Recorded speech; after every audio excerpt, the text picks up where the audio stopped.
We respectfully request the Sangha great virtues for the sake of this assembly and all living beings. Please turn the wonderful Dharma wheel to teach and guide us how to end birth and death, leave suffering and attain bliss, and quickly realize non-birth.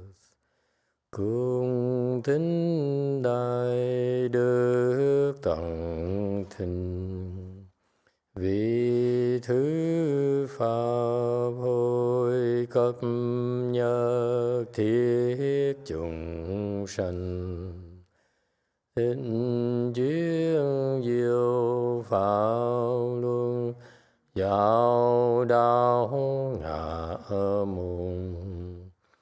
Như há liêu sanh thoát tư ly ô đạc lạc, thức chứng vô sanh. Homage to the Blessed, Noble, and Perfectly Enlightened One. Nam mô Sananto Suche Doye Ola Hodi San Miao San Puto Xie.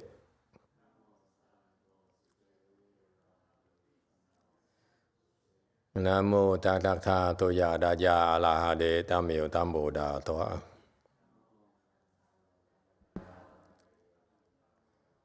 The unsurpassed, profound, subtle, and wonderful Dharma in 100,000 million aeons is difficult to encounter. Now that I am able to see and hear, I will receive and maintain it. I vow to fathom the thus come one's true and actual principles.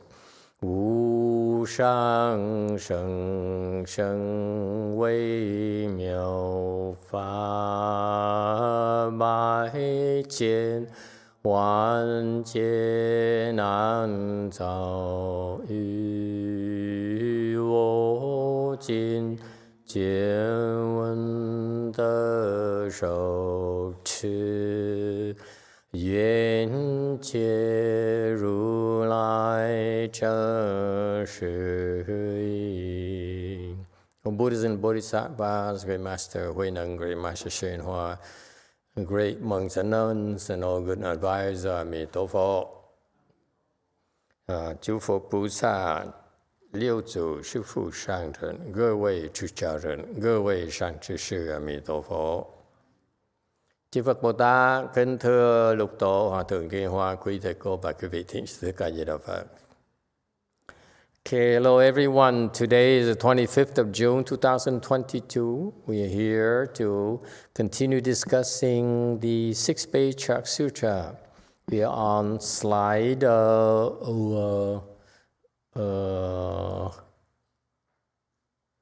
63 of the second chapter.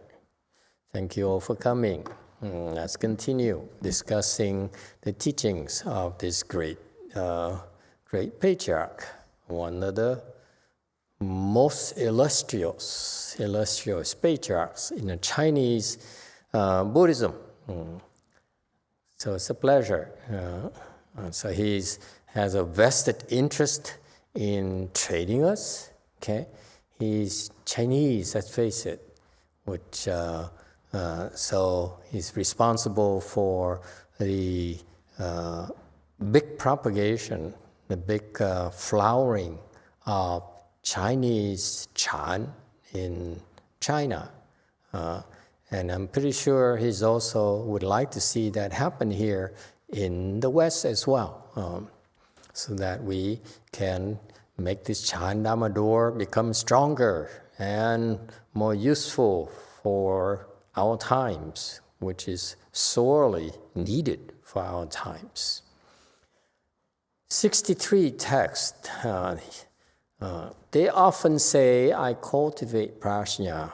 And in thought after thought, they speak of emptiness, and yet they cannot recognize true emptiness. Prajna without form or mark is just the wisdom mind. If thus understood, that is called Prajna wisdom. 常白言，我修般若，念念说空，不是真空。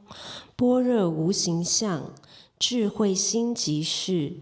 若作如是解，即名般若智。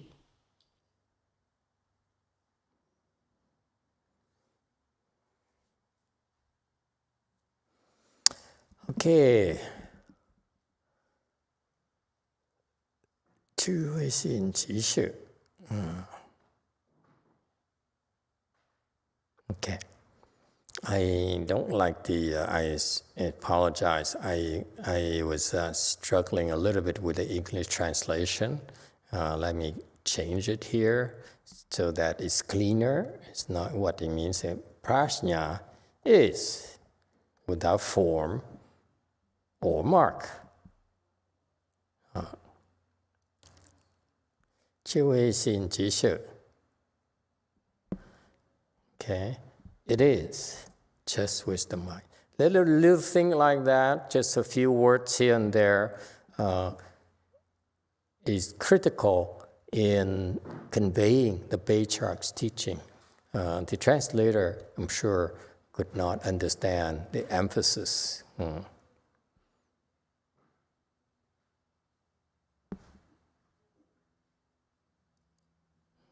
That's why you cannot blame the is without form or mark. It is just the wisdom mind. Okay, very good. Okay. Commentary. The Patriarch is teaching about Prajna. So he went through the prior section where he explained Prajna and so forth. Now he delves deeper and deeper into what Prajna really is. And so he says that people who practice Prajna, okay, they often say, I cultivate Prajna. Okay, Prajna refers to the state of enlightenment in Buddhism. When you enlighten, the big enlightenment is called Prajna. And the Buddha spent 22 years teaching about Prajna. And that's why Prajna is central to the Buddhist teaching. And 22 years is one of the longest time periods where this Buddha spent teaching. Out of 50 years that he was here teaching Buddhism, teaching Mahayana in particular, he spent almost half of it teaching about enlightenment, which is in Prajna. Okay? So that's a Prajna period, if you will. So that's why the Buddhists, many Buddhists who really understand, who are in the know, they would say, we need to understand Prajna. Prajna is a key, central to the Buddhist teaching. And it's not just knowledge about Prajna, it's about cultivating Prajna. So he says, the people who are quite blessed, they say, they claim they cultivate Prajna. So meaning that they practice to become enlightened. So far, so good. And in thought after thought, they speak of emptiness, yet they cannot recognize true emptiness. Okay. So once you practice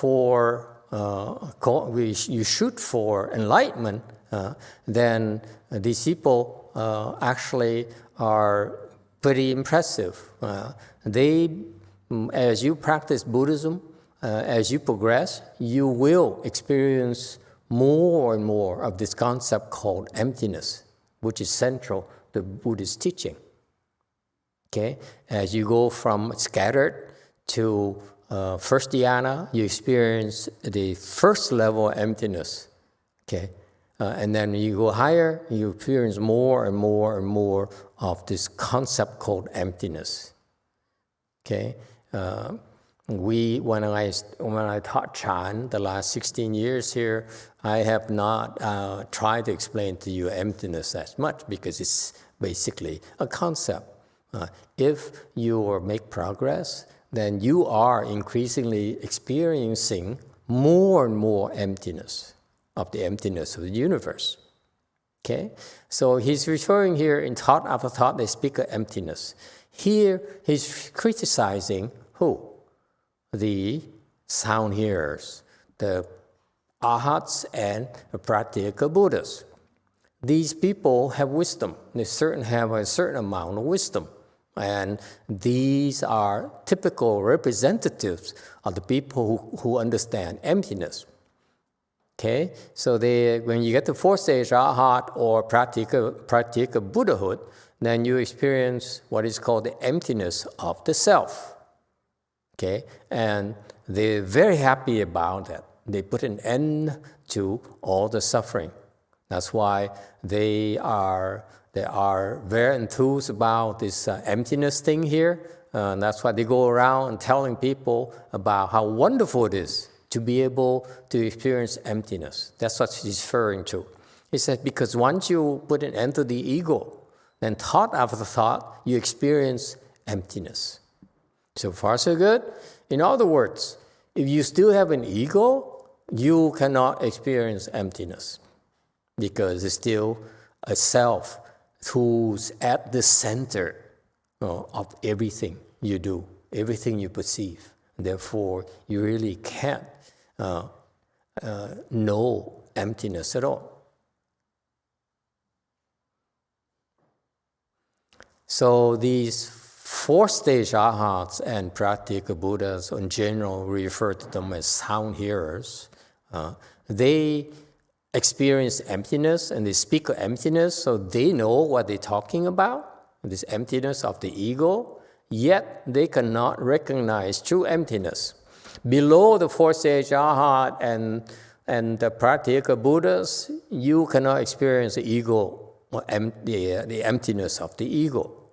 So that's why here specifically the great master, the Patriarch, is referring to those sound hearers who actually have some wisdom, have a small amount of wisdom.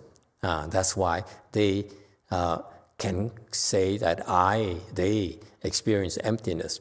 Okay, but from the Patriarch perspective, he said, if you practice the Mahayana, especially those of you who practice Mahayana and Buddhism, and you know that you're supposed to cultivate prajna, so you may experience emptiness of the ego, but that's not true emptiness at all. They cannot recognize true emptiness because they don't know what it is.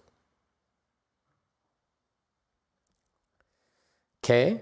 So that's why they have no prajna.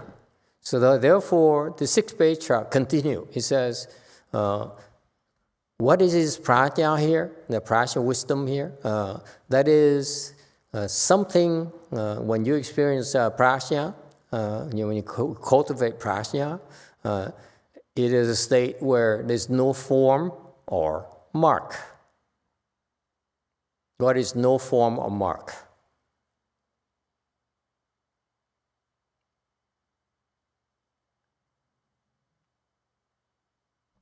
Yes, Diego. Tres. Through emptiness,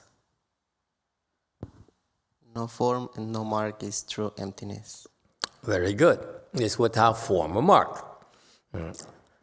This is.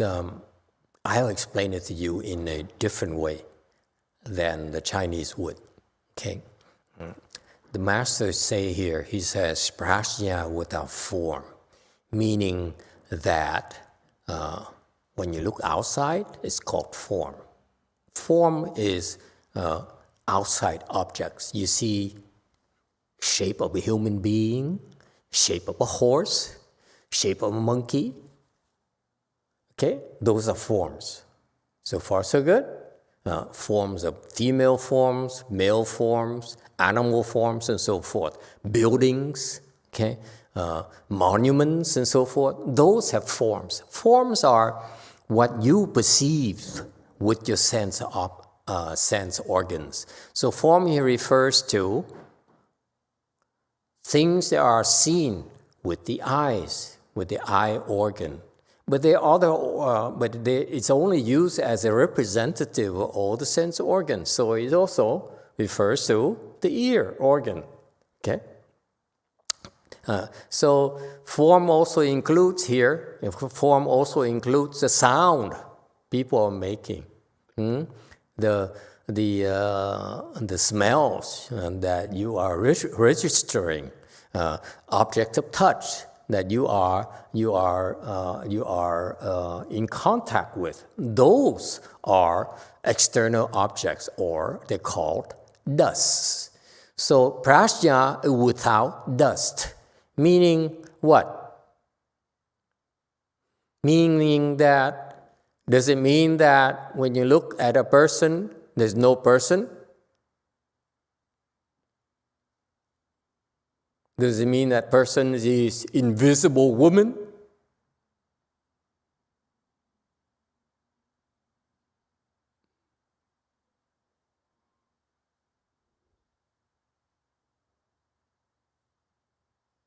No, it means that, yes?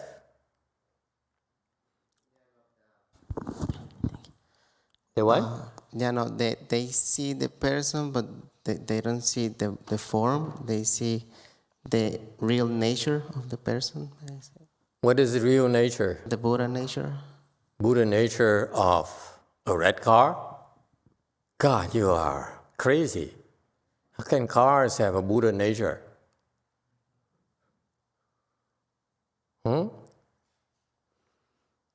Prajna without form. If your mind is prajna, is the mind of prajna, and you see form, okay? The Buddha, the Patriarch here says, when you see a form with a prajna mind, there is no form, meaning that you're not attached to form.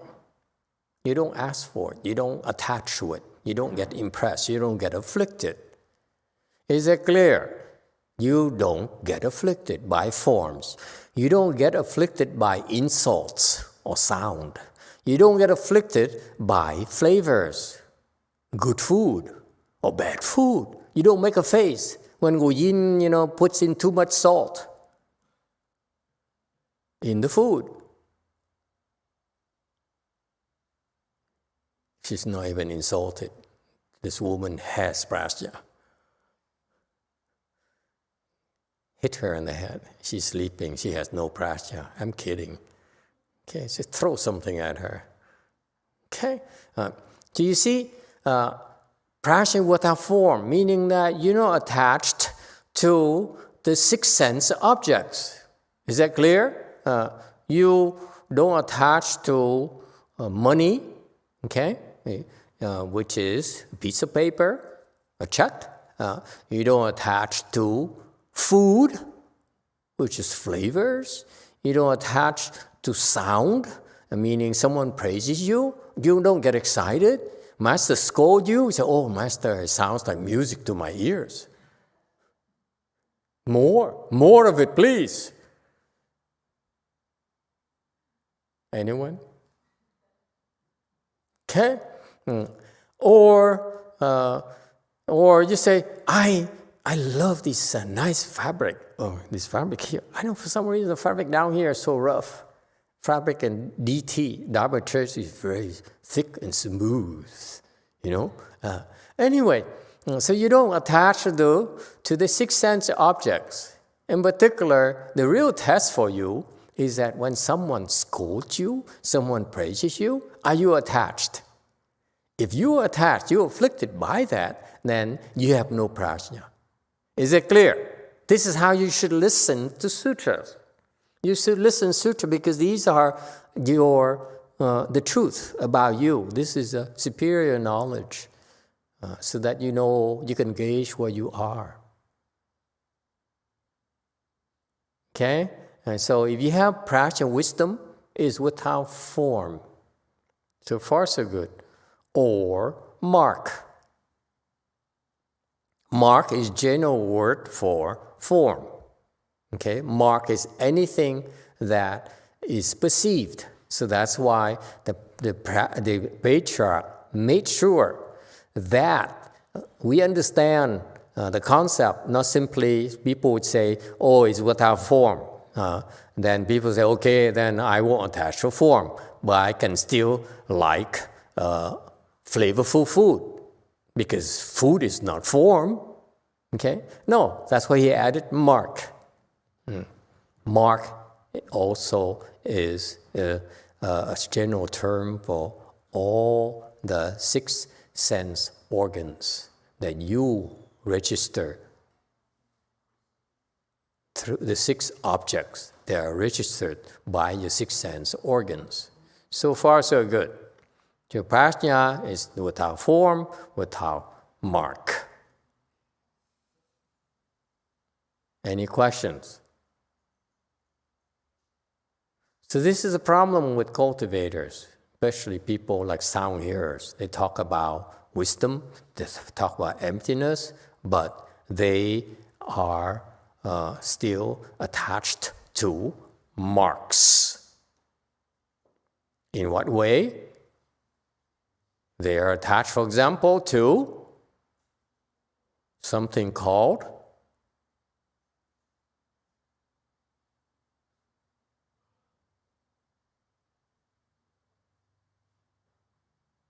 what? Mark. They don't realize the sound ears don't realize they're attached to that wisdom. Okay, that wisdom, what's called Dharma attachment. They're attached to this emptiness concept. They said, you're empty, money is empty, cars are empty, therefore you shouldn't be attached to it. That's true. However, they still attach to the concept of emptiness. Okay?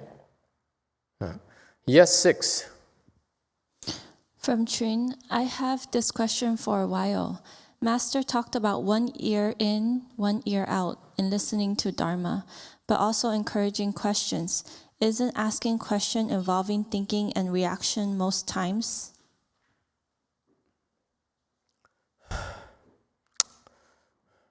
What kind of question is that?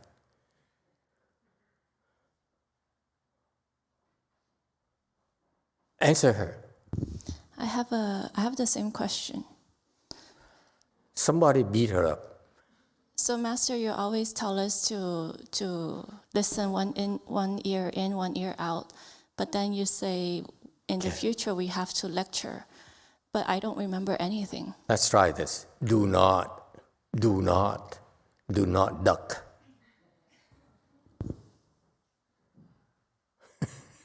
Okay? Hey, Mayan people, do not duck behind her.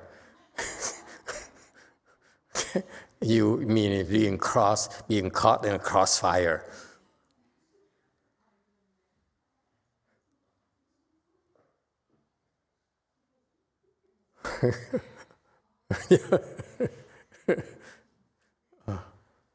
You're lucky I'm cheap.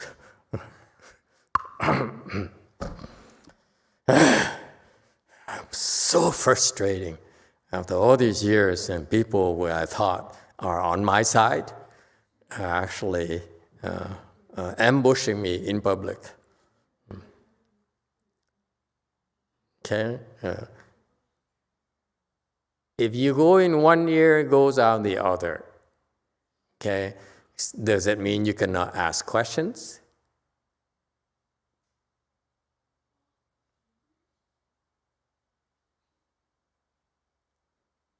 Answer her, Francis. You of all people, are the only hope I have. Answer them. I didn't get the question, sorry. I got distracted.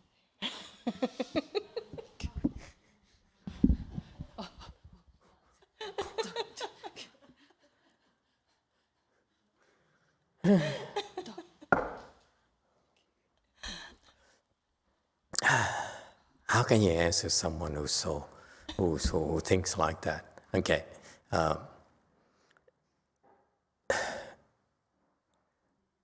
You have two choices. Okay? You hear something you don't understand, you say, I don't care. You drop it. That's okay too. Okay? That's perfectly okay. You say, I don't get it, but Master says to drop it, I drop it. If you do that, it's perfectly okay. Master still loves you. Okay? Or if you hear it and you say, I don't know about this. What does he mean by that? Okay?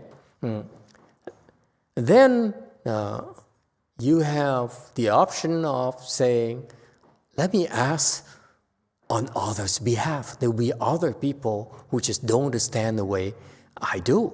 So therefore, let me ask on their behalf. That's called wisdom. This is what the typical behavior of bodhisattvas and Buddhas. They ask on others' behalf. You agree with me that it's a worthwhile thing to do or not? It's not for yourself. But there will be other people just like you who says, I don't know, I don't understand this. This is perfectly okay to ask on behalf of such people. Is it acceptable? Yes. It's still prajna, isn't it? Yes? Because you say, I don't understand this, but I don't care for myself, I only care for others. So you drop it already for yourself. Too good to be true? That requires prajna.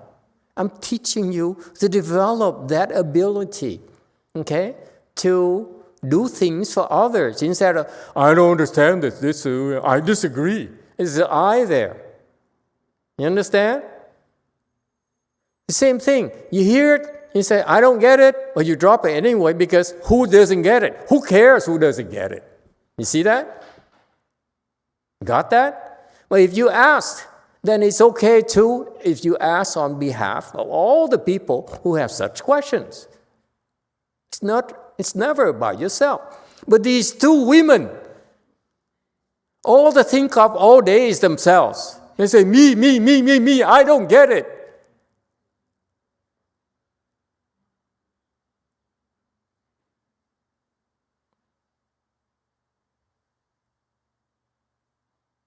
I mean, of course, there are other cases, but I just stop here because I'm upset.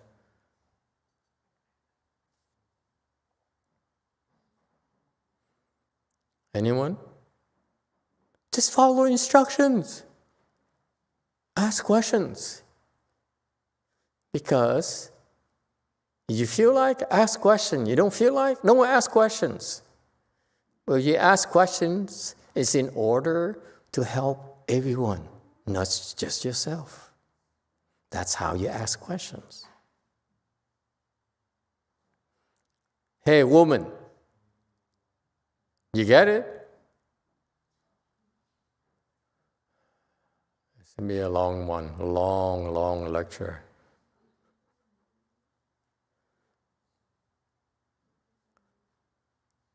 Okay, number 3. For this woman alone, okay? The rest of you, take a break. You ask a question. You don't get it, you ask a question, because to you, it's not an empty thing, okay? So it's perfectly okay too. Case number 3. It's not empty to you because it bothers you. So it's okay to ask questions just for yourself as well, because you are so self-centered. You know, me. Okay, fine. You like that. I still allow you to ask questions. You remember? My instruction applies to all of you from different persuasions. Okay? Those of you who just say me all day, okay? You know, I don't get it. Why would Master do that? Why would Master ask it? You ask questions. Okay? You ask questions, then it gives you a chance to help you drop it. So it ends up having the same purpose. You ask questions in order to drop it eventually.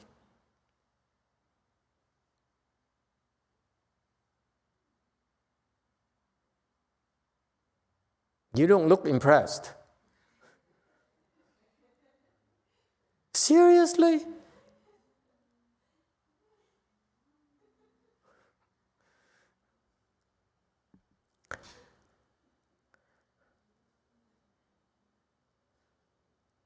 I can catch anything you throw at me and you're not even impressed. I thought I started by addressing the high-level people, and I lowered myself to address the low lives, and you're still not impressed. You see, in one instruction, it applies to all levels.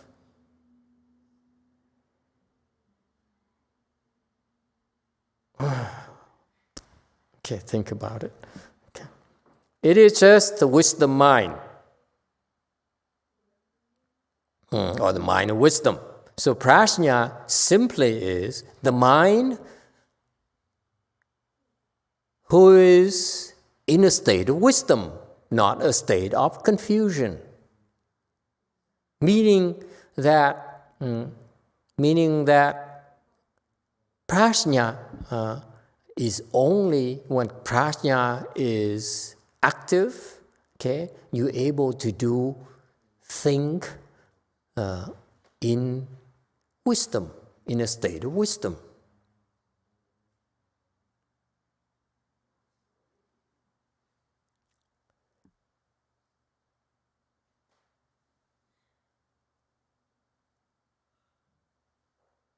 Okay? And the Patriarch says, if you understand it that way, that is prajna.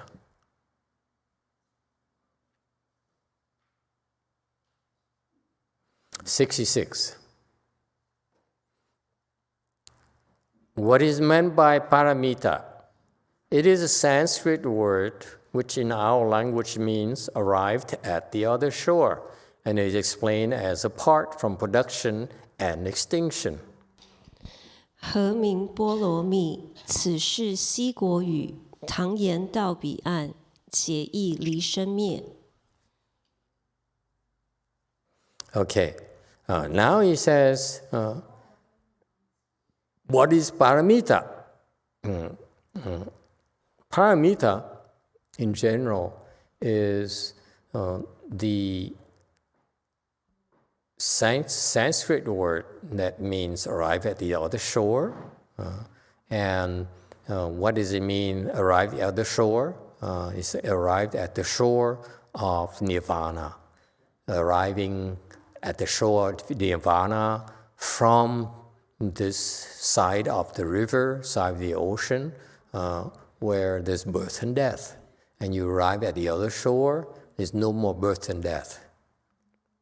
Okay? You arrive at the other shore where there is no more suffering. All right? And Master YongHua says, there's suffering because we are afflicted. When you're afflicted, that's called suffering. What is affliction? You are angry, that's suffering. You are greedy, that's suffering. You're in love, that's suffering, because they're all afflictions. So far, so good. So this is Buddhist wisdom. When you have afflictions, then you are suffering. You make a lot of money, you're happy about that, you are suffering. You eat good food and you love it, that's called suffering. Okay?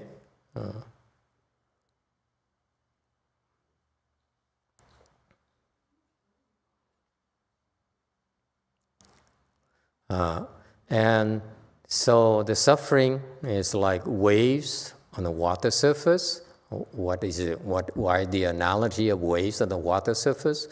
When you have waves on the water surface, you cannot see clearly the bottom of the river, the bottom of a lake, the bottom of the ocean. Okay, you cannot see clearly at all. That's why That's why the waves are associated with affliction. Afflictions remove the clarity of our mind. If the mind moves, like waves are forming, okay, on the water surface, and therefore you cannot see clearly anymore.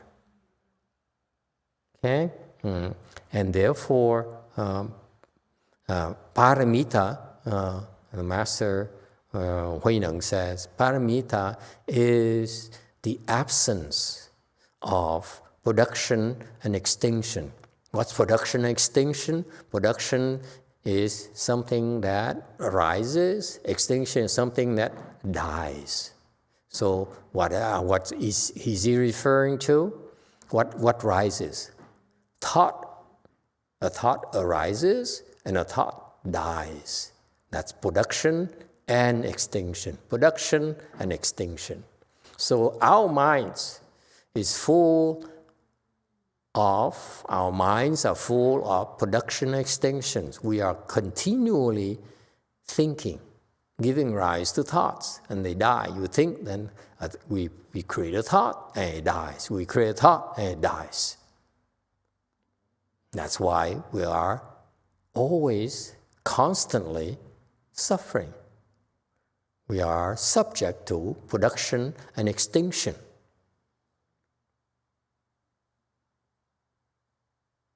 Notice the subtlety of the teaching here. Why do you give rise to production and extinction? Every time you have production and extinction, whose fault is it? Worldly people say, it's not my fault. It's because they insulted me. And therefore, it makes me upset. So the worldly people blame their suffering, blame their reactions to others. They say, they provoked me. Like your children in the school. And says, mommy asked, why did you get into a fight? Oh, he insulted me. He bullied me. Okay? So they blame, okay? The worldly people blame their afflictions on others. On the surface, it seems to make sense. However, in Buddhism, we go back deeper. We say, why did you react to it? Why did you have to react to it? A dog, you walk by and a dog barks, and you blame the dog for your affliction? The dog is just doing the dog's work. It's supposed to guard, the house is supposed to bark. And why would you blame a dog for barking at you? It's just doing its job. Yes, 6. Master, if you have a kid that goes to school and he gets bullied, the kids are not leaving him alone. How could you say the dog is just barking? The kids is just bullying you. So what's the big deal? Let them bully you. So some kids will commit suicide because they can't handle the bullying. So as a parent, how would you handle the situation? Teach them chant. We chant, people will get bullied until the end of time. It doesn't bother us. What else you want? If your kid is weak, then get some intervention, talk to principals, take him out of school and so forth. It's understandable. Or if your kids practices chant, they say, take it like a kid. I'm like a man. Okay? It depends on who they are. You need to be flexible. My kid, if I had any, I would let them, send them to school. Get bullied, boy. We are Chan people. We're not afraid of being bullied. People bully me constantly. The other monks bully me constantly. And so forth. It doesn't bother me. Bully some more. Yeah, more of it. It's, you typically, your question reflects a typical worldly reaction. You say, but it's not fair. Life is not fair. So what's the big deal? Okay. However, you need to be flexible as well. The kids cannot handle it. You need to give the kids help. That's all. But for my kids, I let them get bullied.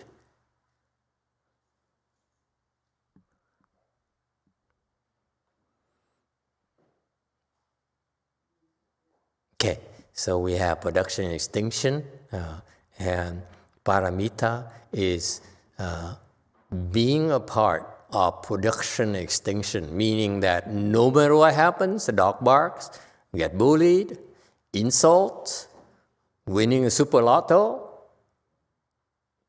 okay, getting a red car, albeit it's just a blown up red car. I just was given one. I'm very proud to tell you, last week, someone gave me a red car balloon.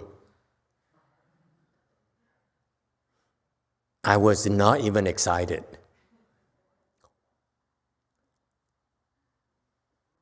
That's prajna.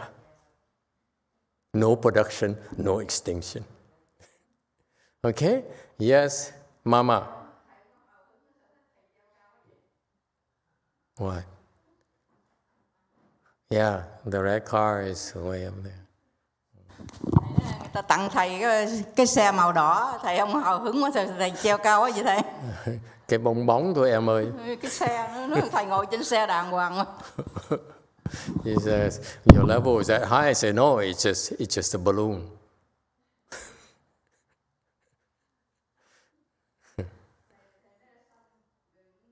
Hồi nãy bày kiến ở đây nó xanh quá chừng rồi, bây giờ sao muốn diệt nó ở đây nè thầy. Well, the ants are everywhere, not just there. I have ants here on my Dharma table as well. And sometimes when I used to drink, I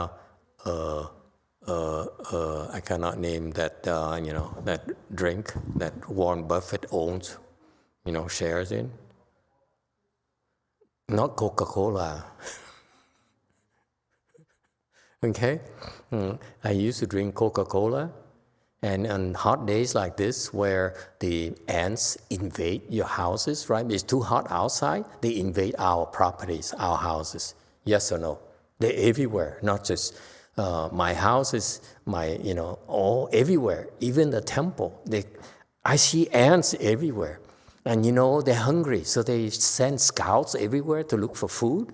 And what happens is that when you drink a soft drink, okay, made of sugar cane, when you sweat, your sweat is sweet. So the ants will climb up my body and bite me.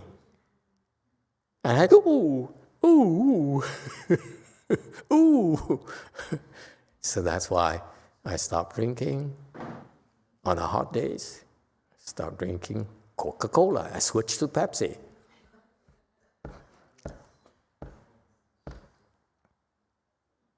Okay. Yeah, the ants are everywhere. So in that case there, because it's food, my point is that you see a lot of ants there, because you look closely, there's food there, there's food morsels there. So what did you do? What did you eat? What did you bring to the Buddha hall? The woman here, she sat there and the ants came.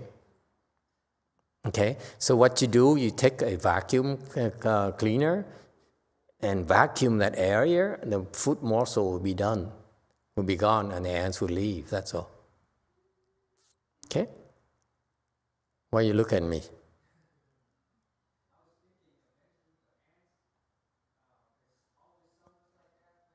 Let me spell it out for you. Get up and get a vacuum cleaner. It's too subtle, they don't get it. And then I have to insult them. They say, how come masters use coarse language? Seriously? I try to be refined and cultured. You don't get it. Stupid. Okay, so apart from production and extinction, so you're not afflicted. Okay, so this do not confuse us. Okay, if you're afflicted and you say li sheng mie. Okay, li here is very, very, very important point that most Chinese people, most Chinese Dharma masters don't explain this to you. I need to explain to you. That's why even now the Asian, the Chinese don't get this li sheng mie here. Li here is translated as apart from production extinction, meaning that you have no production extinction, you have no reaction whatsoever. Is that clear? That's the first translation. The first meaning apart from. Also, we cannot have two translations. It also means leaving production extinction, meaning that you're having a reaction, you're having a thought, and you chop it down. That means leaving production and extinction. So it describes two states. The Chinese description here says two states. Li sheng mie here says either you have nothing whatsoever, or you have an affliction and you chop it down, then it's still called prajna. Is it clear? So what we're talking about prajna is not like, a saint, who has no affliction whatsoever, he's perfect, he's pure, and so forth. No. In two cases, either you have no affliction whatsoever, or you have affliction, but you can chop it down just like that. That's still called prajna. That's li sheng mie in Chinese. Is that clear? So this is what the misconception about prajna in the Koreans, in the Chinese, and the Vietnamese, and the Asians, and so forth. They say, I know what prajna is. No, you don't. Prajna is you're able to be free from afflictions, or if you have afflictions, you chop it down. It's still called prajna. So you can be imperfect and still have wisdom. Is that clear?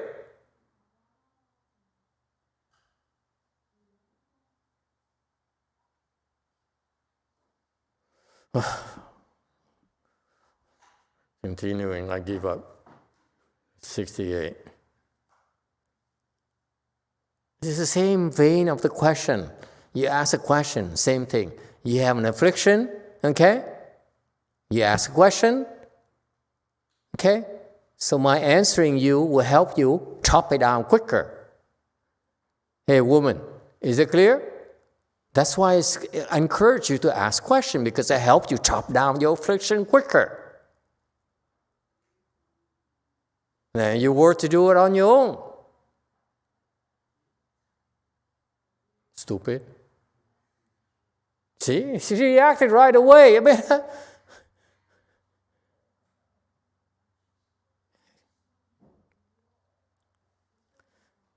68. When attached to states, then production and extinction arise like waves on the water. This is what is meant by this shore. To be apart from states and there is no production and extinction is like freely flowing water. That is what is meant by the other shore. Therefore, it's called paramita. 浊境生灭起，如水有波浪，其名为此岸。离境无生灭，如水常通流，其名为彼岸，故号波罗蜜。 Okay, 69. He further elaborates on the waves concept. He says, attached to states, meaning you react to state. If you have no reaction when whatever happens, there is fireworks right now. We're near 4th of July here in the United States. So quite often, wherever you go nowadays, you can hear bang!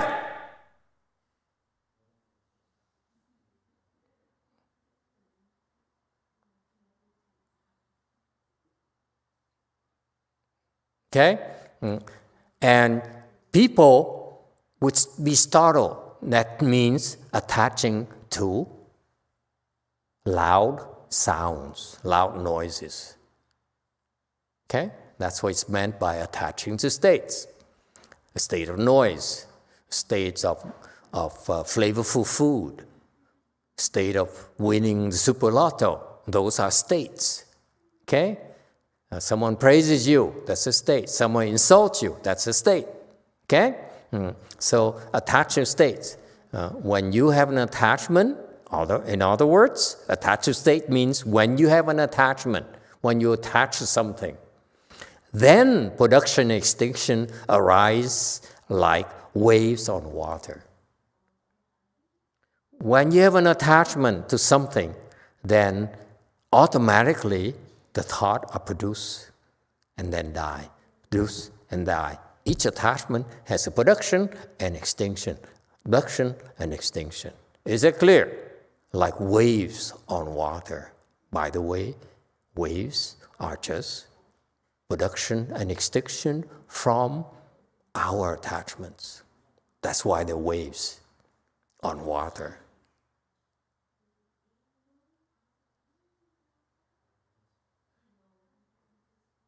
So far, so good. Okay. And therefore, when you are attached to a states, meaning when you have attachments, that's called dishore, meaning you are suffering. To be apart from states, remember, to be apart, remember Li Sheng Mie. I just explained it to you. I explained it, remember, the Chinese only talk about perfect state where you have no afflictions.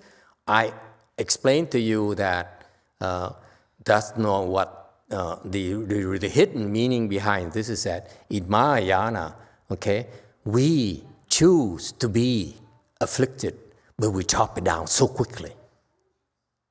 Unlike ordinary people, they afflicted and they're, why am I suffering? Hey, why am I suffering? Why am I so miserable? As soon as you're aware of it, you chop it. That's still prajna. If you're aware of it, you say, I'm suffering, and you say, oh, why? Why is life so much suffering? Why? Then you are confused. But when you say, I'm afflicted, I am angry, I am greedy, I am upset, and you chop it immediately, that's prajna. Why? Because worldly people cannot do that. That's Li Sheng Mie. You leave affliction. That's still prajna. Is that clear? Anyone is not clear about this? Okay? Prajna is not like being dead, like being a piece of stone, or like a piece of wood where you have no reaction whatsoever. No, prajna is that you realize there's a production, okay? You chop it immediately. So it dies immediately. That's prajna.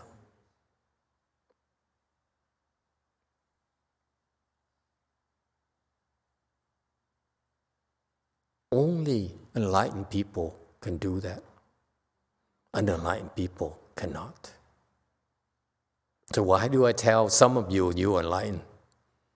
Because I'm reminding you, when you realize you're afflicted, I'm afflicted. Cut immediately. That's it. That's all it takes. Where the others say, oh, this is not fair. This is not fair. How come Master is so afflicted, more afflicted than I am? He yells, he screams, he cries. Because I'm afflicted. I love affliction. None of your business.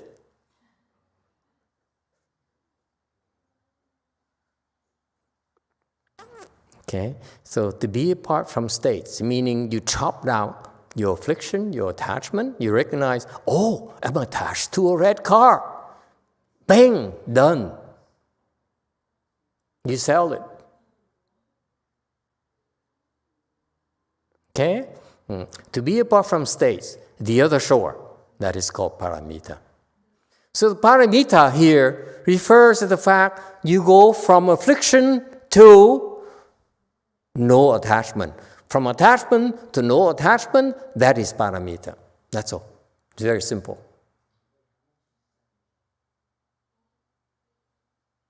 So my explanation is even simpler than his explanation because he has to explain in a literary way to be Chinese. Okay? For us, very simple. You have an attachment. You chop it off. That's prajna. Every single time, chop it. Is that clear? 70. Good no advisors, deluded people recite with their mouths. But while they recite, there is falsehood and error. When there is practice in every thought, that is a true nature. 善知识，迷人口念，当念之时，有妄有非，念念若行，是名真性。Okay.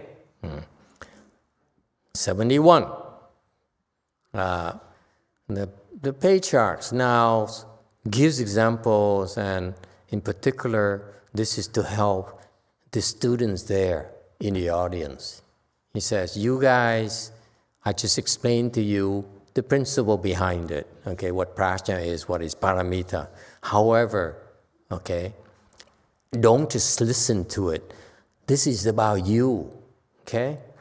What I just explained to you, just explain prajna applies to you right now, okay? So he says, let me tell you, but being Chinese, he's explaining in like a side way, okay, oblique way, so that he doesn't offend too many people, okay? He says, deluded people decide with their mouths, but while they decide, there is falsehood and error. Meaning what? This refers to when you recite the Buddha's name. Anyone recite the Buddha's name? Raise your hand. 1. Wake up. 2. Korea, wake up. Anyone reciting the Buddha's name? 3, 4, 5, 6, 7, 8 in Go Forest, 9, 10, 11, and someone just left in Go Forest. Okay? Okay. So, when people recite with their mouth, what you recite? The Buddha's name, you recite the mantras, you recite the sutras, okay? Whatever you recite, okay? But while you recite, there is falsehood and error. What is falsehood and error? 有妄有非. 有妄有非. Okay? What is 有? There's falsehood and error. Chinese people, help us. Korean people, Vietnamese people, those of you who understand, help us. Help those of us who don't understand the language. Young Sung, you're the specialist.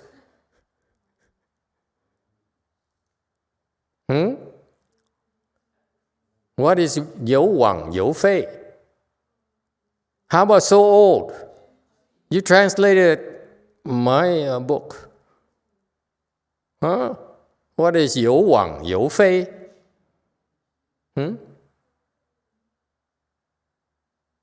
Chinese people.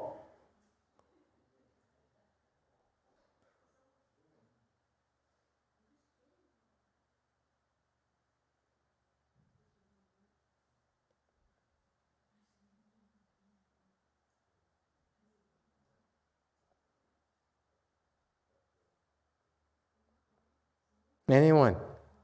You, instructor, Chan instructor. 我有妄有非. Some are false.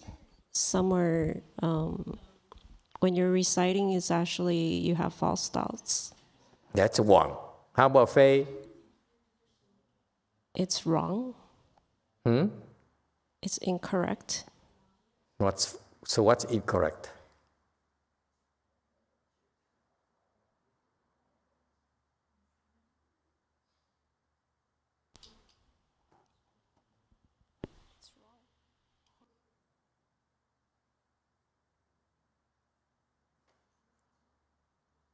It's not from your true nature. Not from true nature.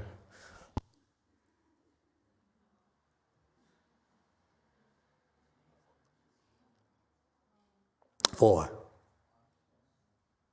Master, was it because they're reciting and still think of the wrongness of others? Wrongness of others, very creative. Like, you're wrong. Answer from JMT. Oh, thank you, Lord. I love Koreans. I have to force people here. The Koreans, I volunteer. Go ahead, JMT. Oh, my favorite princess. I'm so sorry.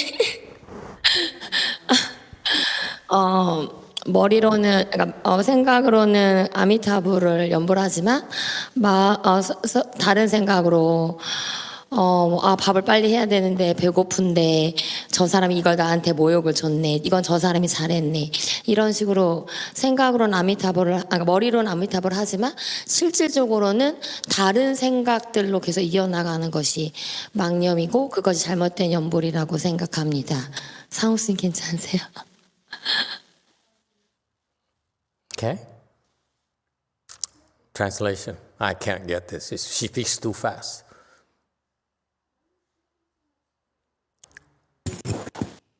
Hello. Oh, hello. Chumi says, in our head, by thinking mind, we recite the Buddha's name like Emitofuo, Emitofuo. However, in another part of our thinking mind, we say, I'm hungry, I need to cook. That person is insulting me, or that person is doing a good job.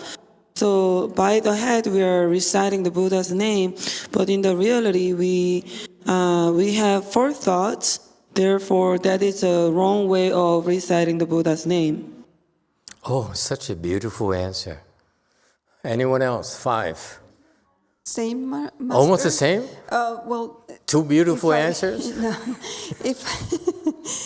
if I'm reciting without meditating, everything goes to the... Everything goes to the garbage bin. Garbage Okay, bin. yeah, okay. Big garbage bin. Yes, number 6. Emily is asking, falsehood and error, is it not reciting sincerely? Not reciting sincerely? Okay, very good. Yes, sir. Number 3. Master, thank you. I think it was this morning that you were asking to the Great Assembly what was cultivation, and I was listening from my home, and I was thinking if there will be a time where everything that we do will be cultivation. Okay. This is the master's way of including everyone. 有往有非, okay, is including everyone when you recite with your mouth. And this is why it's so clever, the way the master teaches. It's so beautiful. When you teach something, if you are not careful, you will lose a certain group of people because they feel neglected, if you will. Does it make sense? This is a difficulty for the master. He taught 3,000 people in the audience. So if he is not careful, a bunch of people will lose interest. So that's why he has to include everyone. 有往有非 here refers to 有往 refers to people who 有往, and 有非 is the people who have 有非. Is that clear? Does it make sense to you, Chinese people, Korean people, Vietnamese people? Is that clear? So what people are 有往? What people are 有非? It is so beautiful. You guys don't pay attention to this. The Master Huineng is so all-inclusive. It is so caring. He cares for everyone. He teaches everyone. He's not neglecting anyone at all. Okay? So who is Yu Wang? Who is Yu Fei? Does it make sense? The Chinese will say, how come you understand more Chinese instruction than I do? Because I'm Vietnamese. Vietnamese understand Chinese a lot better than the Chinese. What's Yu Wang? Huh? Wang is falsehood. Okay? Meaning, you recite, but false thought arise. That's Yu Wang. Okay? You say, Wan Yin Pu Sa, Wan Yin Pu Sa, Wan Yin Pu, red car. Okay? That's Yu Wang. So far, so good? When you it's fine, and then all of a sudden, whoop, one thought, that's Yu Wang. Yu Wang here is one thought, a false thought. Wang Nian. Wang Nian. Okay? Is that clear? The Chinese is very precise. Wang here is Wang Nian. False thought. Okay? So far, so good. What about Yu Fei? Fei is Go Yin.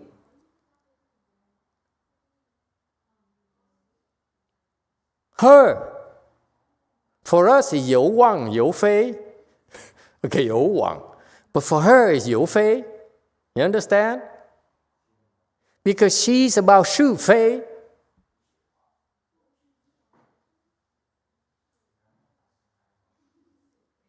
Huh? Thị Phi. Huh? Vietnamese, Thị Phi. For us is Vọng Niệm, false thoughts. For her is Shu Fei. Meaning gossiping. Fei here, Shu Fei, gossiping. Shu Fei. Wang is Wang Nian. Okay? Fei is Shu Fei. Okay? Or, yeah. Chinese dictionary says Shi Fei is right and wrong, quarrel or dispute. No, I'm coming to that. I'm catching her attention. First, I explain you what Fei really is. Don't worry about Chinese dictionary. Throw it away. In particular, that Chinese dictionary, do not ever consult it again. It's nonsense. Shu Fei, you understand how woman? For you, spies, it's Shu Fei. You're here to do the spy's work. That's why you're here to do the Shu Fei. Get it? She's so floored. Oh, how does he know me so well? I know you for 12 years. Of course I know you well. 13. Huh? So, Shu Fei is the courses where people say, oh, I don't know, master is so-and-so, master is so coarse, master is so-so. It's Shu Fei, okay? That's gossiping. Okay? But what he's referring to Fei is what? Fei is violations. Okay? Not the way the dictionary explains. Fei here is violation. What violations of the mind? 3 violations. How many fingers do I have? 3 violations. What are the 3 violations of the mind? Ru Shu, where is she? Okay, Ru Shu, what are the 3 violations of the mind? I just explained to you last night, and you said, I haven't been coming to the temple for 2 weeks. I explained to you last night already. What's your excuse now today? What are the 3 violations of the mind? I just explained it last night. He Young, send her some notes.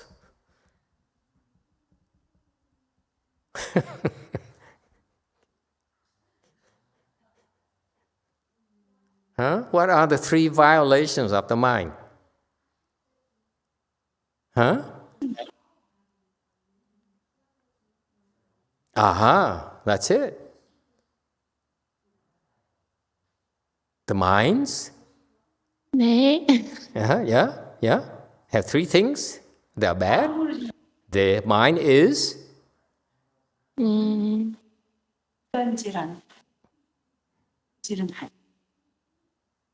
okay. All 3 of you at Jewel Conk. What are the 3 violations of the mind?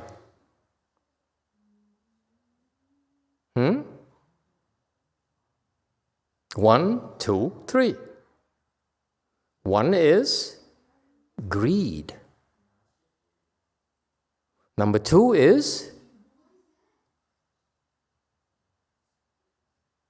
anger. Number 3 is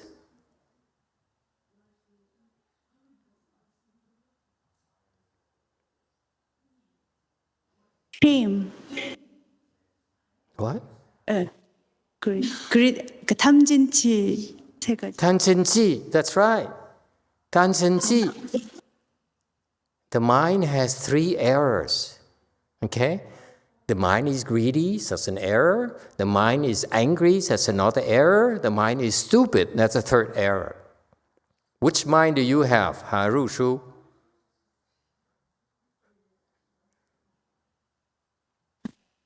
세 가지 마음이 미친 듯이 뛰어다니고 있습니다. He says, I have all 3. Of course, I understand her. That's why I ask.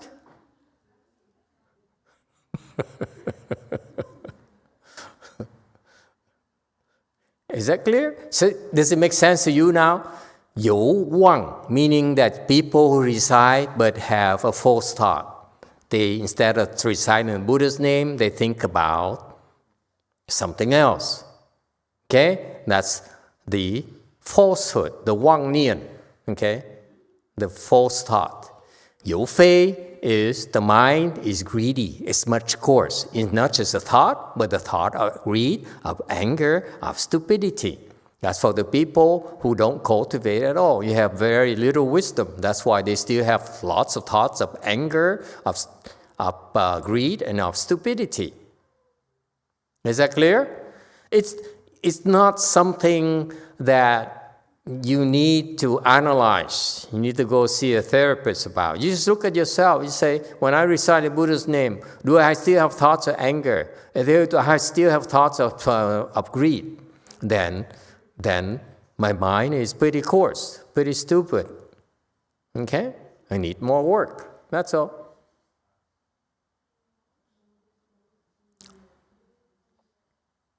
And that's why the Patriarch says those people are deluded. Okay? Even though you have wisdom, but if you give rise to a false thought, you still are deluded. Is that clear? Just because you have wisdom, but if you have a false thought, you're in a state of delusion. Is that clear?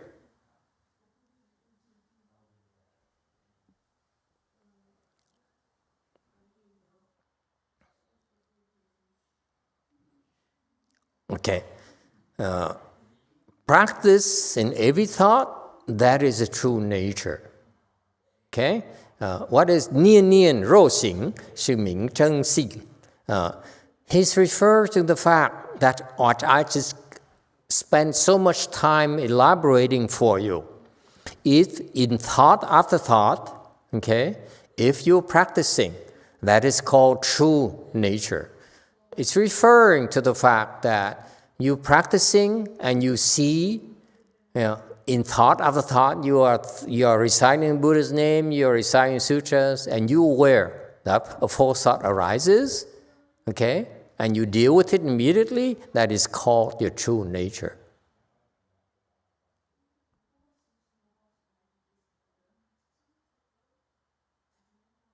I admit to you, when I first learned Buddhism, I have this false concept about wisdom as something is perfect, that's static. No, it's not.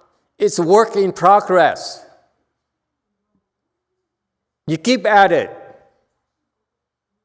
You chop false thought after false thought after false thought. That's called practice. There's no magic. We have to work for it. No one can do it for you.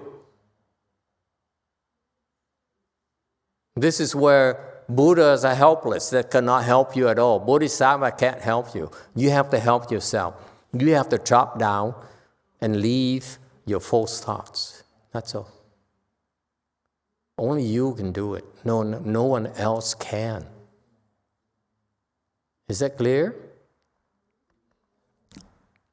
73. And that's why, by the way, coming to the temple, coming to the Great Assembly will help you do that a lot better than you by yourself.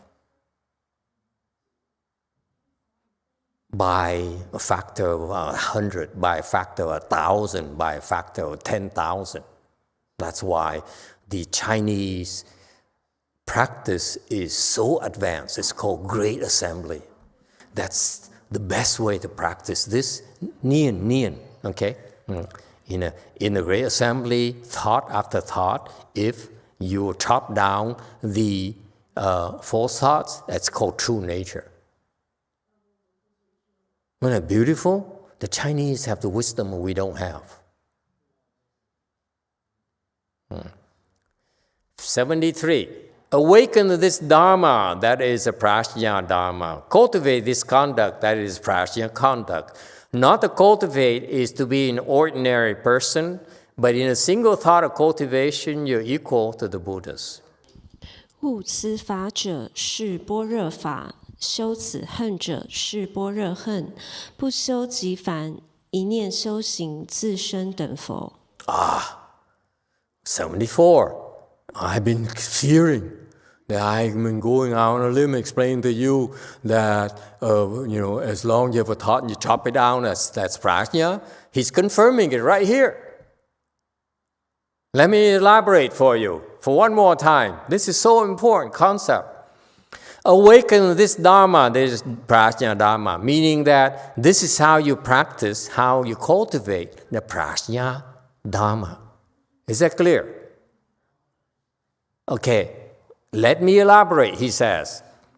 Prajna conduct, okay? 修止恨者是般若恨, okay? If you practice like I explained to you, that's called practicing, cultivating prajna. That's all. Okay? 75. If you don't cultivate it, then you are but an ordinary person. This is how you differentiate people who are ordinary versus people who have prajna. The ordinary people don't think of cultivation. Sounds familiar? If your mind is not on cultivation in your daily life, then you are have an ordinary life. On the other hand, you live an ordinary life, and yet you're practicing prajna, okay? Then you are cultivating. It's everyday life. It's not just at the temple. The temple is just a medium for you to hone your skills, make them better, stronger, sharper, faster.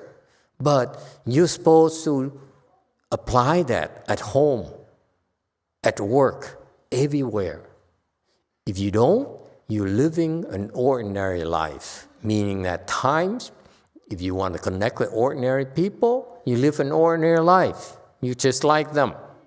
But if you choose to, then you chop it down.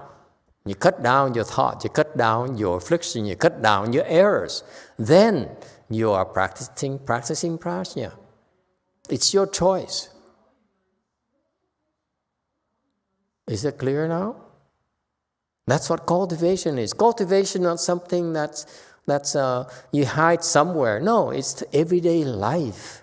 You don't need to go to the forest. You don't need to go and hide. You don't need to hide yourself behind four walls. That's for losers. You engage every day. You engage with people, and that's still cultivation. And the Patriarch teaches you how to do that. If you by yourself, it's not called cultivation. It's a poor form of cultivation. Does it help? This is the difference between Mahayana versus Hinayana. Hinayana practices that I will be by myself. I protect myself. Okay? I shield myself from life. That's called Hinayana. In Mahayana, we open up everything. You say, here I am. Afflict me, abuse me, hurt me, steal from me, praise me, insult me, slander me. Is it clear? That is prajna practice. It's not hiding at all. It's not perfect. You don't have to say, oh, I'm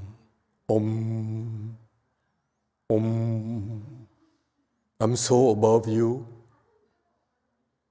You're so inferior, low life. Don't come near me. That's not prajna. Prajna is like everyday life.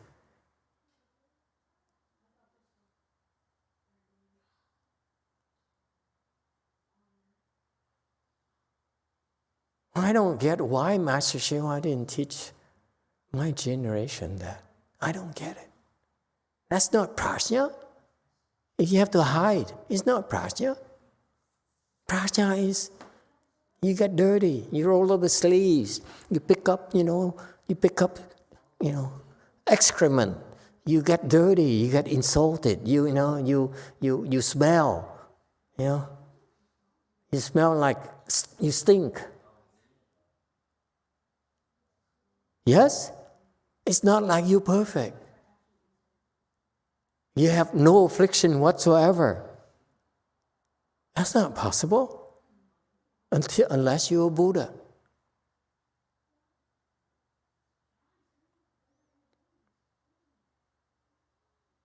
Questions, comments?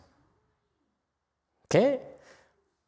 So to not cultivate, okay, is living an ordinary life. Okay? But if you intend to cultivate, every day you see a thought, you chop it down. You see a thought, you chop it down. That is cultivation, and therefore you equal to the Buddha, meaning that you have what? How are you equal to the Buddha? You have prajna. Buddhas are always in prajna. Always. We are not. But if we are constantly practicing, then we have the wisdom of the Buddha.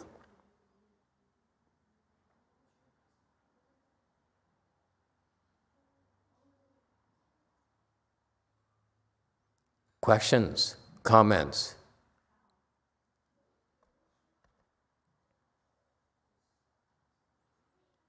'76.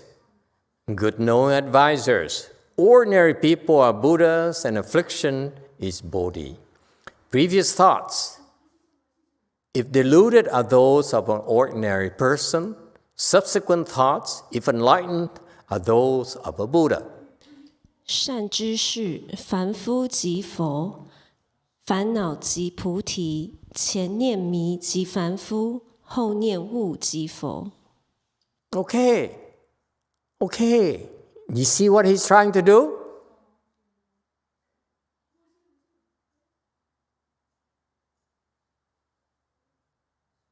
He's talking from both sides of the mouth.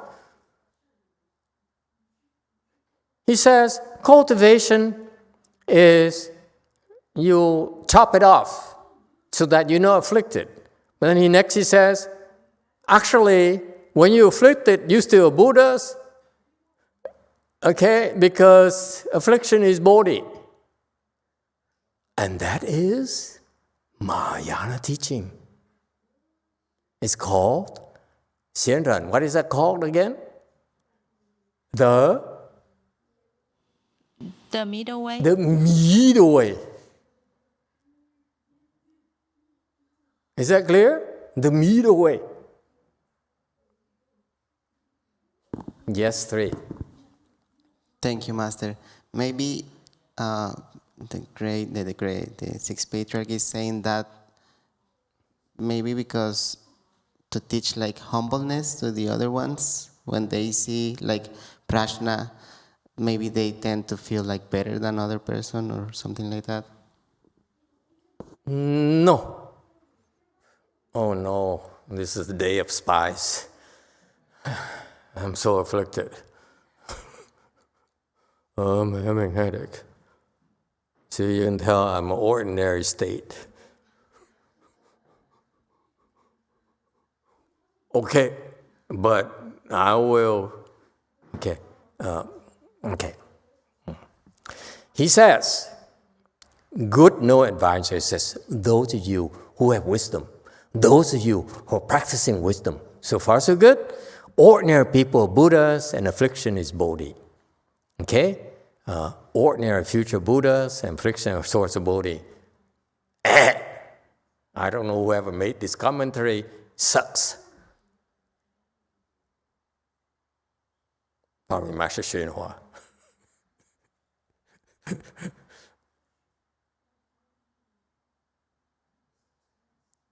says, ordinary people are Buddhas, affliction is Bodhi.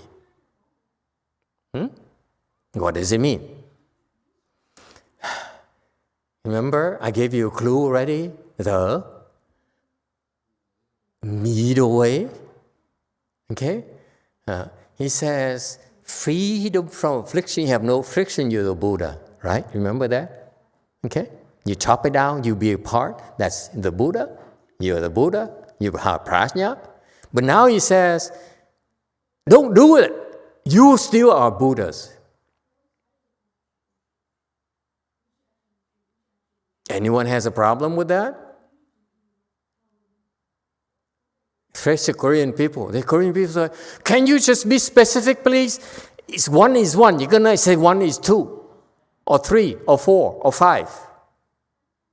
That's Korean. Sunims. You know what I'm talking about. Master, make up your mind. Is 1 1 or is 1 2? We need to know. I say, the middle way. 1 is 1. Sometimes it's 2. Sometimes it's 3. Sometimes it's 5. Sometimes it's ordinary people. Sometimes Buddhas. That's the middle way. Ordinary people Buddhas, meaning what? It's very profound. He says, look at each ordinary people. They're all Buddhas. They're not different from Buddhas. That's the ultimate truth. Before, what I taught you, ordinary versus Buddha, is for your consideration right now. When you become a Buddha, you realize you and ordinary people are one, not two. So all return to one. Is that clear? Ordinary people are no different from the Buddha. It's the same. It's a part of this thing called Buddha. Okay? That includes ordinary people. They're not separate from Buddhas. No different when you say that the arm is not your body. Is that clear? Ordinary people like your arm, your fingers, your fingernails, your toenails, your hair. That's ordinary people. Yes? Buddha is like your body. That's the analogy. All of this is still your body. Ordinary people are still part of the Buddhas. That's why the Patriarch said, ordinary people are Buddhas. So far, so good? Any problems with that? Anyone, raise your hand. Okay, tell Rushu to come back. I will not pick on her anymore.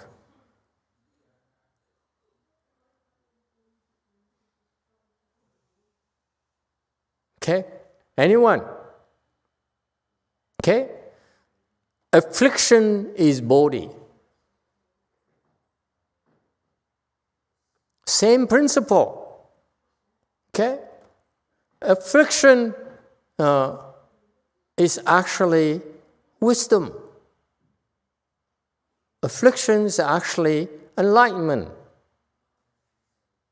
They're not different. And this is more difficult for you to understand. I don't expect you to understand this. Affliction is body. There's no real good explanation for this. Okay? When you become enlightened and you realize affliction is body, okay? That's why you no longer are afraid to be afflicted. Yes, 3. Thank you, Master. That last part remind me of the Pure Land Dharma, that people from the Pure Land come here to feel those afflictions and really grow, Yes. like thanks to those afflictions. Absolutely. Because that's the only way for the people from a Pure Land to agree to come here, so that they will understand that affliction is just body. To be here, to cultivate, is no different than cultivating in a Pure Land. Affliction here is body in a Pure Land. Same thing. Over there, you cultivate body. Over here, we cultivate affliction. On the surface, it's different, but it's not.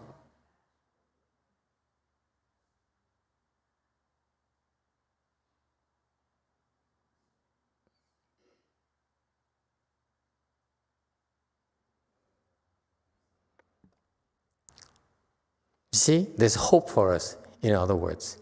There's hope for people who are greedy, who are angry, who are liars, who are manipulative. We have a chance to become enlightened ourselves. That is why we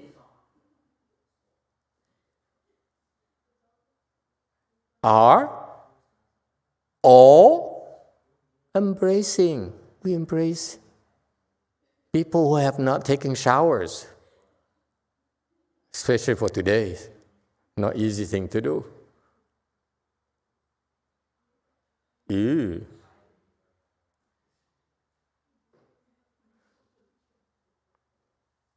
You see that? Affliction is body. You can embrace affliction. Don't be afraid.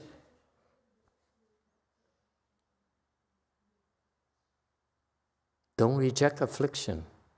Don't say, I can't stand him. Oh my God, he's so afflicted.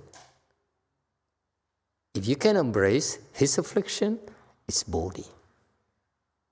You say, back, you Catholic. Then you're deluded.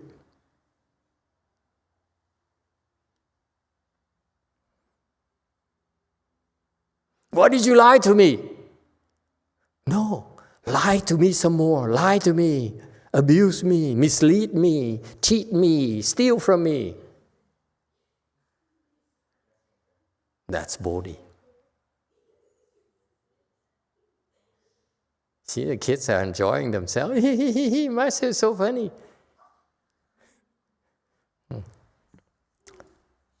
See, that's Buddhism, Mahayana. We embrace everything. That's Bodhi. We embrace affliction. We are not afraid to be afflicted. That's Bodhi. Okay, furthermore, is that too much?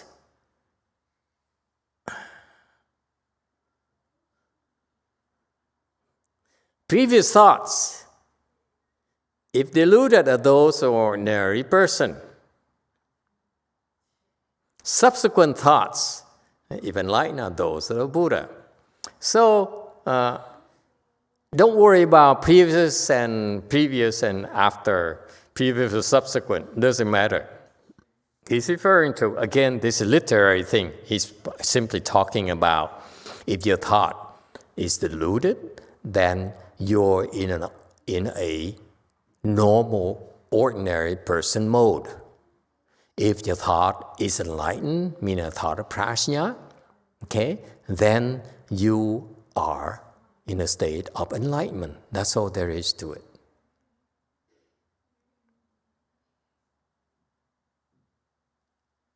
Is that clear? Very simple. Questions?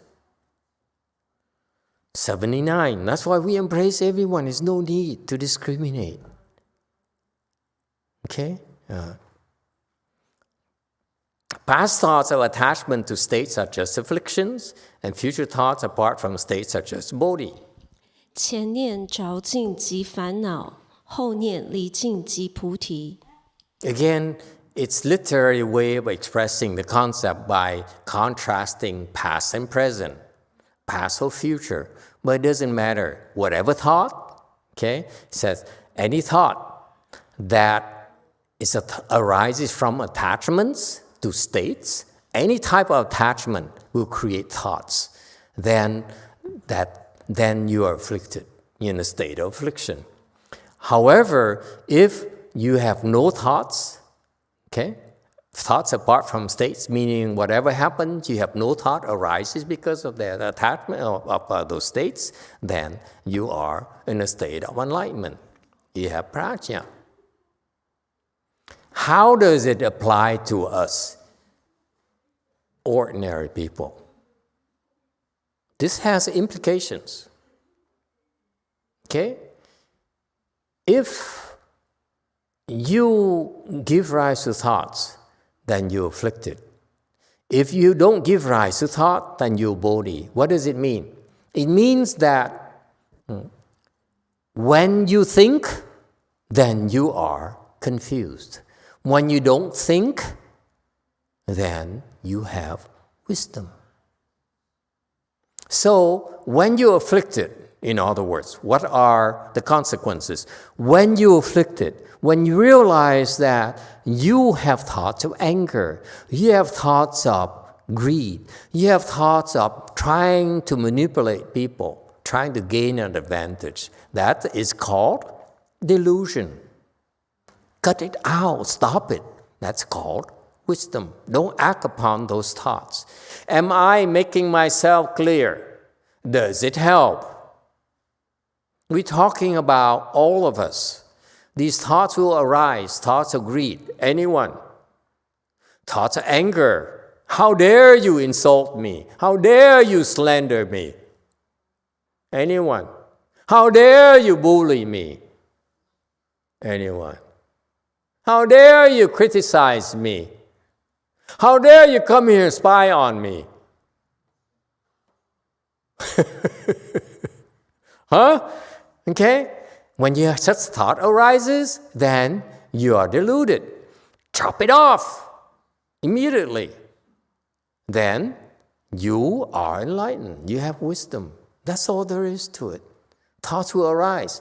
Chop it off. That's all. Ordinary people don't know that they're supposed to chop it off. That's all there is. That's the only difference between us and them.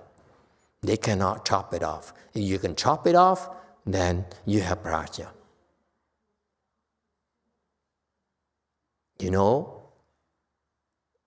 I'm elaborating this for you in a much clearer fashion than the sixth patriarch explained it. His is very literary. It's beautiful. But I'm more blunt for you, okay? Because you are not Chinese. Well, most of you are not. The Chinese, the real Chinese say, you don't understand Chinese.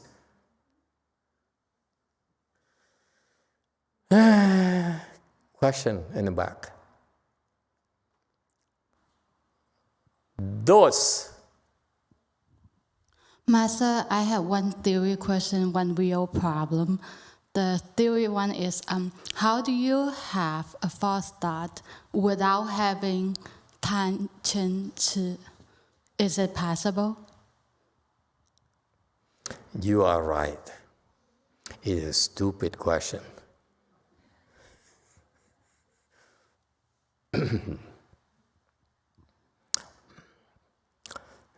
Because it's a stupid question, should we answer it?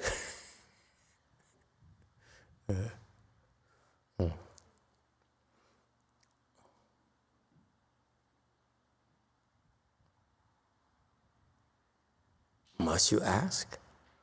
Are you sure you want to ask this? Because if you insist, I will continue to insult you. Well, it's my affliction, Master. So if you could help me resolve that by insulting, that would work. No, I'm not going to help you resolve it. I just insult. Who says I'm going to help you resolve it? Some things are not possible. Some problems, not all problems can be solved. Okay? Yeah. It's a sales pitch. The Buddhist monks like to tell you, I've solved your problem. I'm telling you, not all your problems can be solved. Most of your problems cannot be solved. Only, a few can be solved. Most of our problems cannot be solved. That's the sad truth. This is why we're here together, insulting each other.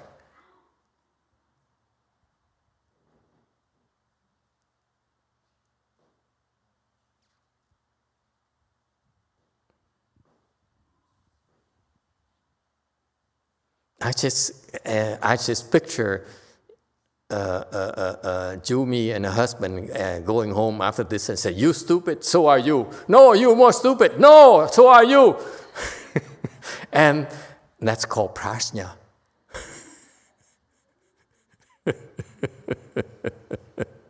Go ahead, JMT.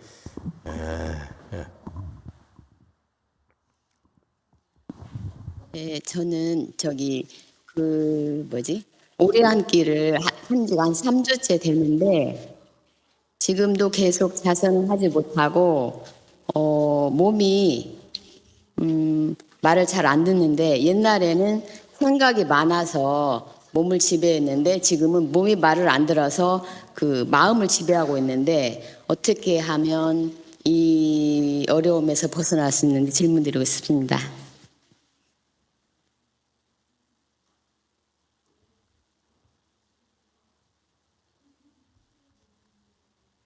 해 선생님 다시 좀 해주세요. 잘 안 들려요. 제가 오래 앉기 시작한 후로 몸이 지금 상태가 굉장히 안 좋은데 자선 못하는 것도 문제지만 지금 몸의 상태가 굉장히 나이가 들어서 그런지 회복이 되지 않고 있어요. 정상으로. 그래서 그걸 질문드리고 싶고 꼭 해답을 찾는 것보다 마스터께서 좀 아시면 빨리 나을 것 같아서 질문드립니다. She's criticizing me clearly.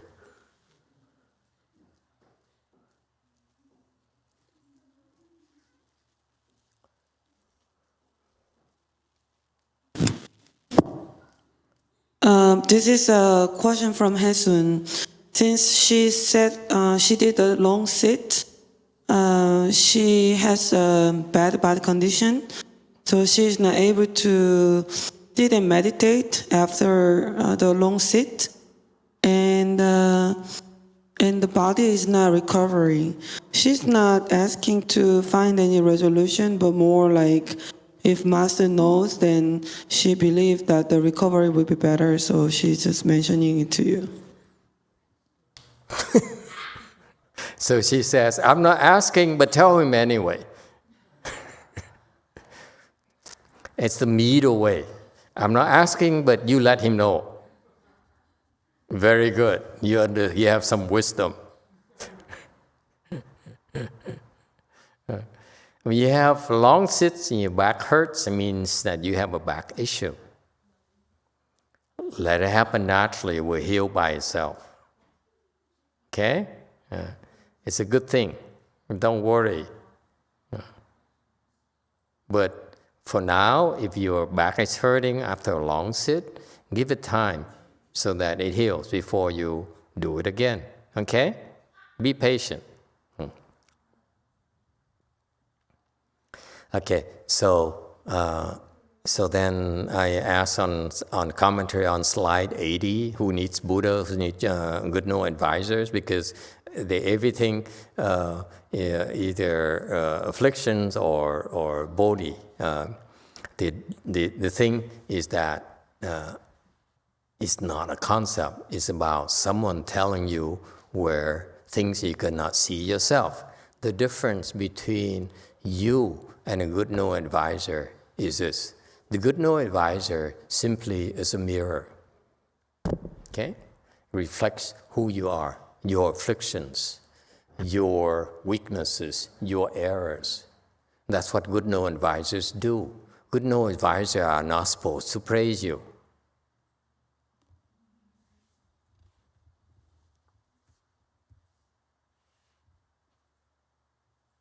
Okay? When you praised, okay, that doesn't help you at all. But when you are shown where your mistakes are, that's called advising. That's very Buddhist. Yes, number 2. Master, so here comes my real life problem. I think 2 days ago, the night before, I saved a spider from a toilet, and then the next night, there was a spider that went into the ear of Daniel, and it was very painful. I had to take him to emergency room. So, if it were the same spider, what is the body there? How, from a normal person mind, how do I react to that? I missed the first statement.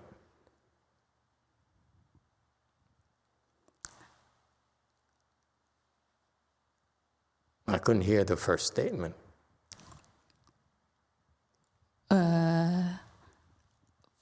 Which part? So, well, basically, I saved a spider from the toilet the night before. From a toilet? Yes. What did you do exactly in the toilet? Which part of the toilet? The water, it actually got into the water. When you talk about water, is it the tank water or the water? The water in the white toilet. The clear water in the white toilet. Yeah, but is it in the tank or is it down there? It's in the tank, I guess. How do you know it's the water in the tank? You cannot see the water in the tank. I don't know, Master. I am just BSing. I caught you again. You're BSing me. You said water in the toilet. And I said, what water? And your questions are imprecise. You expect the answer hypothetical questions? You didn't save any spider from any water. There's no water. The white toilet has water in there, Master. Which part of the water? I ask you again. Is water in the tank or water in the not tank? The water in the white toilet, whether it's the tank or the not tank.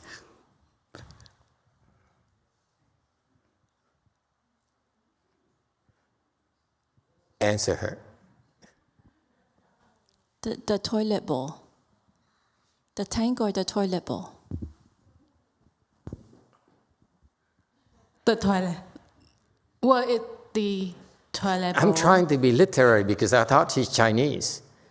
She's not American. In America, said, is this the one that has right down there with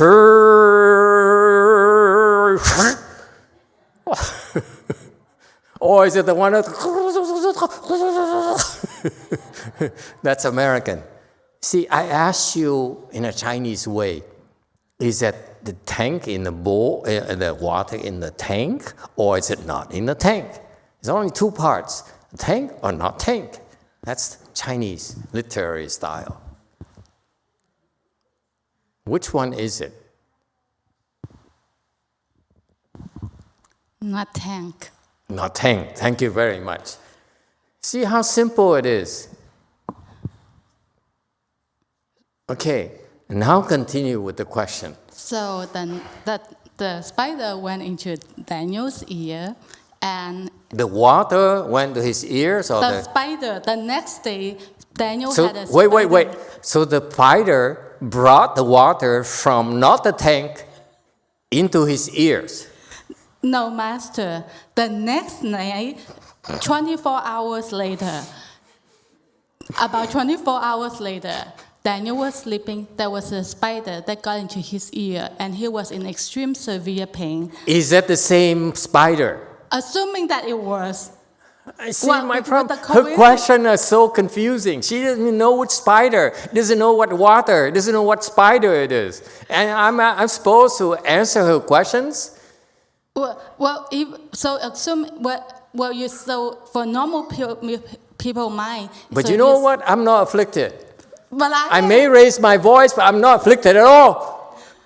But I am, Master. So how do I react to that? Or a normal person, you save the spider, and then next day you got into huge trouble with a spider. Okay, and then what is the problem again? What is the proper mind to react to that? Because So he wait. Let me get this straight. So you save a spider again? He was in great pain. Extreme pain. Extreme pain. The Catholic. In the hospital.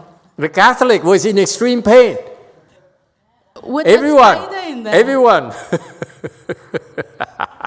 Oh, excuse me. But he seems normal to me. Huh? He can't hear anymore? Sao mà kỳ lạ, con nhện mà bò vô lỗ tai mà không biết. Yeah, I mean, it's weird. Yeah, I know. No, don't make it worse for him. They're not Buddhists, so strange things happen to them. It would never have happened to a Buddhist person. Never. I will tell you, if a spider knows that this is a Buddhist ear, would never enter it. Bắt lấy ra, đi bác sĩ lắm, bắt lấy ra.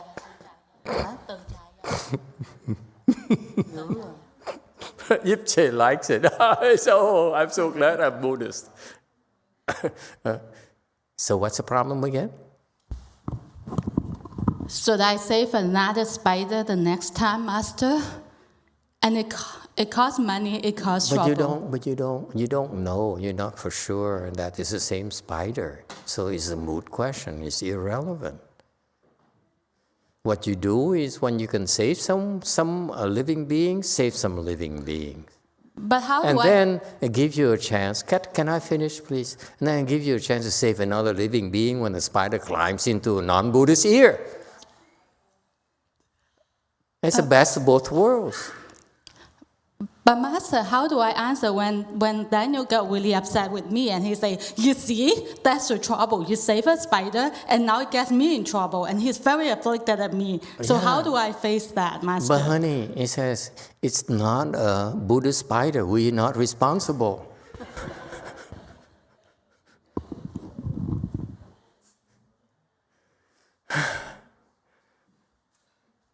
Sorry, Koreans, Americans are strange. That's all I can say. Okay, any other questions before we end here today? Yes, number 3. Thank you, Master. I just want to know what happened with the spider in the ear. Don't make it worse for us. We're going to appear so cruel. Can we not answer that, please? We are Catholics here, non-Buddhists. We don't want to, create a bad impression and ruin all the chances for Bodhi. Okay, can I finish this poem there and move on? Because otherwise I have to come back to this next week. Okay, can we? Okay, 81. So Master YongHua had a poem. He says, nature in samadhi, demons subdued every day. False thought not arising, everywhere in peace. Okay? Okay, so he's basically saying that if you are in samadhi, okay, then the demon cannot affect you, okay, ever. So if you're in samadhi, the demons cannot get to you. However, furthermore, if you have no thoughts arising, you don't think, then everywhere you're at peace. So someone bullies you, for example, and you say, what bully? Okay? I don't see any bullying. I don't see any insult. I don't see any praises. Then you're at peace. Does it help? Stop blaming others. Don't say life is so depressing. Don't say that this is so hard. Okay? Don't let any thought arise. If your thought arises, chop it. Thought arises, you chop it. That's how you subdue demons. That's how you're at peace everywhere. Just because Way Mountain Temple is dirty, it should not bother you.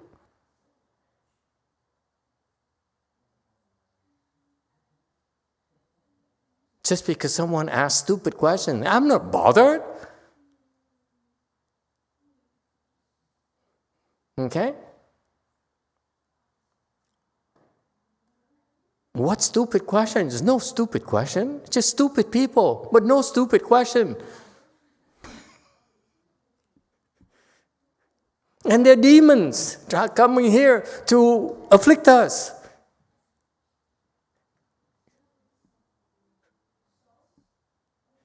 Now I sound like a Chinese Dharma master. Okay, so don't blame others. Here's the poem says.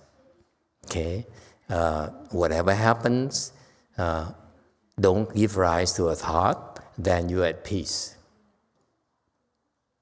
Okay, and when you're in samadhi with your chant practice, your spiritual practice, the demons cannot get to you, wherever you are. All right? That's a big picture. Okay, we stop here today and we do the rebirth transference. Thank you, everyone.